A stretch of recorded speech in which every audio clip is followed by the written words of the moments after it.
संतवाणी में आज बिहार के दरिया साहब का एक पद लेने जा रहे हैं।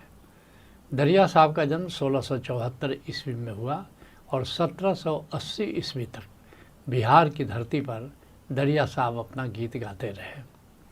कहते हैं दरिया साहब, पंडित तेजहु संशय सूला। एक एक शब्द महत्वपूर्ण है। जब हम अध्यात्म के मार्ग पर चलते हैं तो चित्त संशय से भरा रहता है। किसी बात का भरोसा नहीं होता, किसी बात का यकीन नहीं होता, और कारण भी है क्योंकि जब तक अनुभव नहीं होए तो तब तक संशय से हम मुक्त कैसे हों। इसलिए कहते हैं कि पंडित विद्वान लोगों को कह रहे हैं कि साधकों में जो विद्वान कोटि के लोग होते हैं, जो धर्म ग्रंथ पढ़ करके जानकारी इकट्ठा करते रहते हैं, कहते हैं कि देखो, अगर अध्यात्म के मार्ग पर चलना है तो तुमको अनुभव प्राप्त करना होगा, और अनुभव प्राप्त करोगे तो संशय मिटेगा, क्योंकि ये संशय कांटे की तरह है, ये चुभता रहता है। जिसके लिए कबीर साहब कहते हैं, धन सो घड़ी मुहूर्त दीना, कि वो घड़ी महत्वपूर्ण है, वह समय महत्वपूर्ण है, जब गृह आए हरि के जना। जब संत कोई घर पर आ गया, वह घड़ी बड़ी महत्वपूर्ण है हमारे जीवन में, क्योंकि संत आएगा तो वही हमारे अनुभव का द्वार खोलेगा। बिना संत मिलन के अनुभव का द्वार खुलता नहीं, और बिना अनुभव के संशय मिटता नहीं। दर्शन देखत यह फल भया, नैना पटल दूर हो गया। जैसे ही संत का दर्शन हुआ, कहते हैं कि मेरी आंखों पर से जो पर्दा था, जो अहंकार का पर्दा था, वो पर्दा मिट गया। जो भ्रम का पर्दा था, अहंकार का पर्दा था, जो बेहोशी का पर्दा था, वह मिट गया, और शब्द सुनत संसार सब छूटा। और जैसे ही संत का उपदेश हमने सुना, वैसे ही हमारे जो सारे संशय हैं वे मिट गए।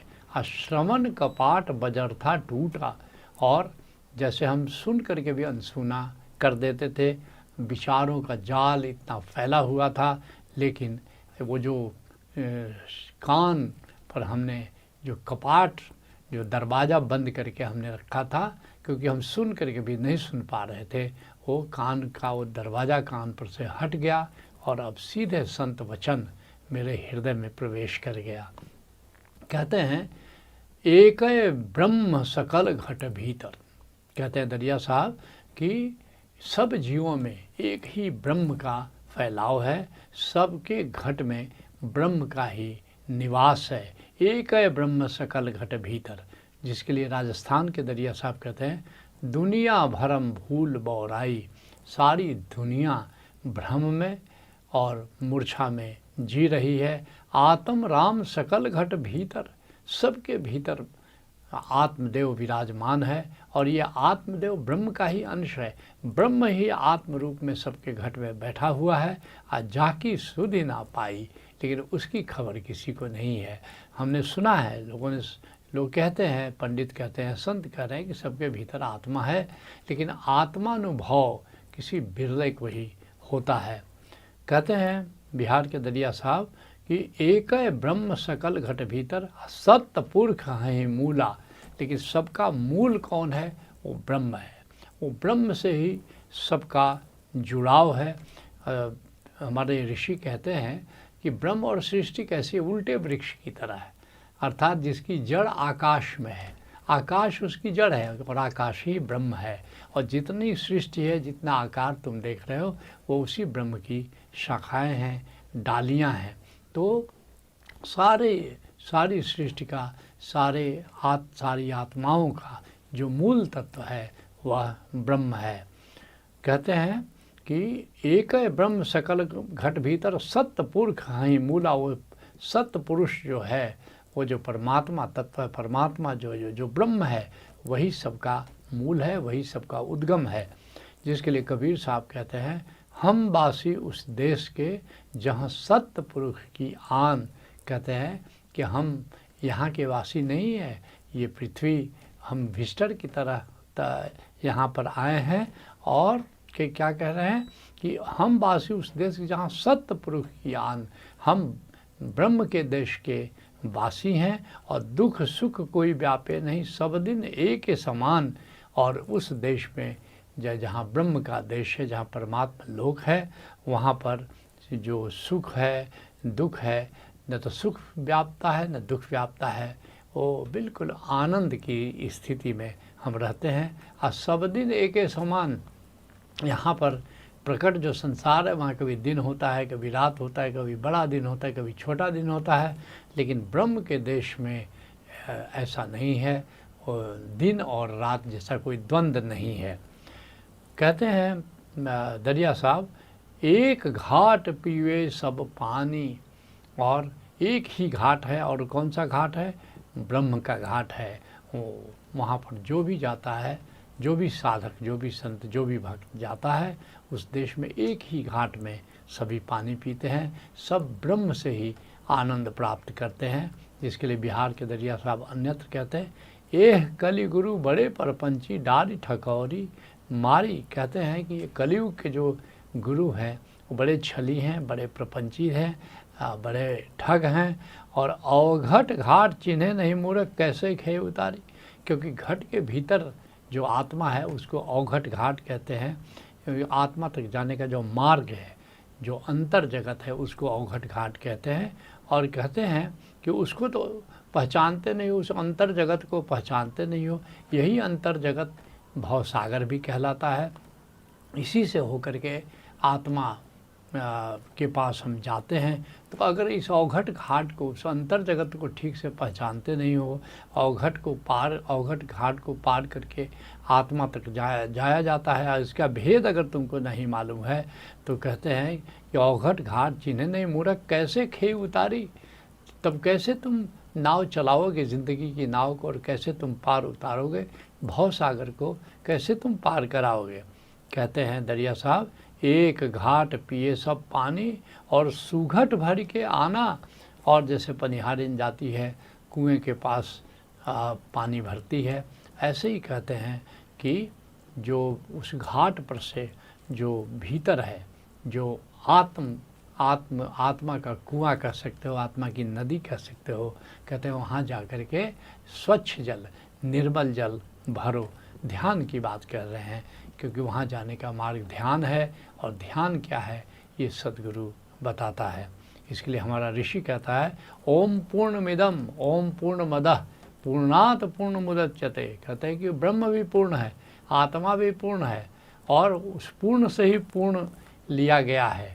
पूर्णस्य पूर्णमादाय, कहते हैं कि और उस पूर्ण से पूर्ण ही लिया जाता है, और उसके बाद पूर्णमेवावशिष्यते, और पूर्ण ही बच रहता है। कहते हैं दरिया साहब, नदी आए एक धार बहुतेरे, जल ही में जल ही समाना। जैसे एक नदी जाती है, मान लो गंगा नदी बह रही है, तो तुम देखोगे समुद्र से मिलने के पहले कई धाराओं में वो बट जाती है, और फिर जा कर के अंत में गंगा में ही मिल जाती है। तो इसलिए कह रहे हैं कि नदियाँ एक धार बहुतेरे, जल ही में जल ही समाना। ये सारा जल अंत में सागर में मिल जाता है। सागर ही उद्भव है, सागर ही गंतव्य है। इसी तरह जितने जीव जंतु हैं, जो भी सृष्टि है, जो भी आत्माएं हैं, वो सब ये ब्रह्म की बटी हुई धाराएं हैं, और अंत में ये सारी धाराएं भी ब्रह्म के सागर में विलीन हो जाती हैं। कहते हैं दरिया साहब, का तुम पंडित वेद पढ़त हो। लोग क्या करते हैं कि वेद पढ़ते हैं, पुराण पढ़ते हैं, कुरान पढ़ते हैं, बाइबल पढ़ते हैं, धर्म ग्रंथ नाना प्रकार के पढ़ते हैं, जो भी ब्रह्म को जानना चाहते हैं, जो भी ब्रह्म को खोज रहे हैं। लेकिन सारे संत कहते हैं कि केवल पढ़ाई लिखाई से ब्रह्म को पाना असंभव है। जिसके लिए कबीर साहब कहते हैं, चारों वेद पढ़ाई कर हरि सुन लाया है। चारों वेद तुम पढ़ गए, लेकिन ये बात समझ में नहीं आई कि गोविंद को जानना है और गोविंद से प्रेम करना है। बाल कबीरा ले गया पंडित ढूंढे खेत। जैसे खेत में गेहूं की फसल तैयार है, तो कबीर कहते हैं कि मूल बात तो बाल है ना, जो गेहूं का दाना है। तो कबीर साहब कहते हैं कि मैंने तो अपना बाल प्राप्त कर लिया, वो बाल गेहूं का काट करके मैं तो ले गया, जो अनुभव ज्ञान है वो तो मैंने ले लिया। अब खेत में भूसा पड़ा हुआ है, तो वो पंडितों के लिए हमने छोड़ दिया। कहते हैं दरिया साहब, तेजहु एक खट कर्मा। और या तो लोग वेद पुराण पढ़ते हैं, या फिर हठ योग करते रहते हैं, षटकर्म करते रहते हैं। षटकर्म ठीक है, काया शुद्धि के लिए ठीक है, लेकिन षटकर्म करके तुम कोई सोचो कि तुम आत्मज्ञान हो जाएगा या ब्रह्म ज्ञान हो जाएगा, तो ये संभव नहीं है। जिसके लिए पलटू साहब कहते हैं, एक भक्ति में जाने और झूठ सब बात।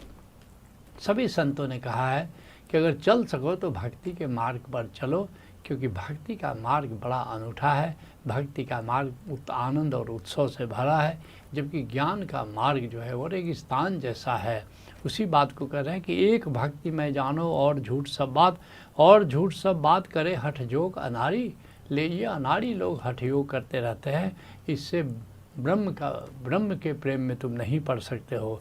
ब्रह्म दोष हो ले काया को रखे जारी। लोग काया को कष्ट देते हैं, और ये काया, इस काया में ब्रह्म का निवास है। ये ब्रह्म दोष हमें लगता है अगर इस काया को हम कष्ट देते हैं। कहते हैं दरिया साहब, हिंदू तुरक से वो नहीं राजी है, पाखंड नहीं धरवा। कहते हैं तुम हिंदू बन करके, तुम मुसलमान बन करके, तुम ईसाई की तरह, तुम सिख की तरह तुम ब्रह्म को नहीं प्राप्त कर सकते हो। ये सारे जो आडंबर हैं वो तुम्हें छोड़ने पड़ते हैं, क्योंकि ये वास्तव में आडंबर है, ये धर्म नहीं है, ये संस्कृति है, ये अध्यात्म नहीं है। जिसके लिए रज्जब साहब कहते हैं, नाम बिना नाही निस्तारा और सबे पाखंड पसारा। जब तक नाम तत्व को नहीं जानते हो, ओंकार तत्व को नहीं जानते हो, तब तक ये जो भवसागर है, ये जो भवसिंधु है, इससे मुक्ति नहीं है। और नाम तत्व को बिना जाने जो कुछ तुम कर रहे हो वो साधना नहीं, वो धर्म नहीं, वो पाखंड का हिस्सा है। कहते हैं दरिया साहब, पूर्व जाओ तो हिंदू बखाने, पश्चिम तुर्क की पाती।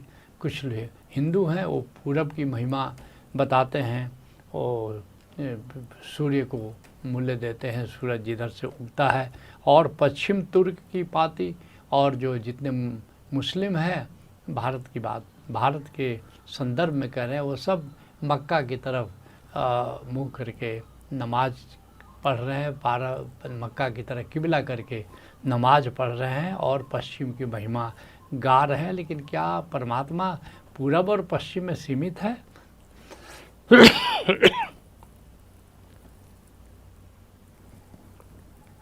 परमात्मा तो सर्वव्यापी है, क्योंकि उसको पूर्व और पश्चिम सभी दिशाएं उसकी हैं, और वो किसी एक दिशा में सीमित तो है नहीं। जिसके लिए रज्जब साहब कहते हैं, भजन बिन भूल पड़े वो संसार। सारा संसार प्रभु की सुमिरन के बिना ऐसे ही संशय में जी रहा है, भूल रहा है। चाहे पश्चिम जात पूरब दिशा, हृदय नहीं विचार। कोई पूरब जा रहा है, कोई पश्चिम जा रहा है, लेकिन हृदय में ये मनन नहीं करता कि ब्रह्म को किसी दिशा से कोई लेना देना नहीं है। ब्रह्म को जानना हो तो पहले घट में जानना है, फिर तो सारा आकाश ब्रह्म ही है। कहते हैं दरिया साहब, कहे दरिया वो हिंदू तर्क नहीं, साहब जाति अजाति। दरिया साहब कहते हैं कि न तो ब्रह्म हिंदू है, न तो मुसलमान है। जो हमारा साहब है, जो हमारा ब्रह्म है, उसकी कोई जाति नहीं है। वो सभी जातियों से परे है, सभी जातियों से मुक्त है। वस्तुतः ब्रह्म को किसी सीमा में नहीं बांधा जा सकता। संत वाणी को यहीं विराम देते हैं।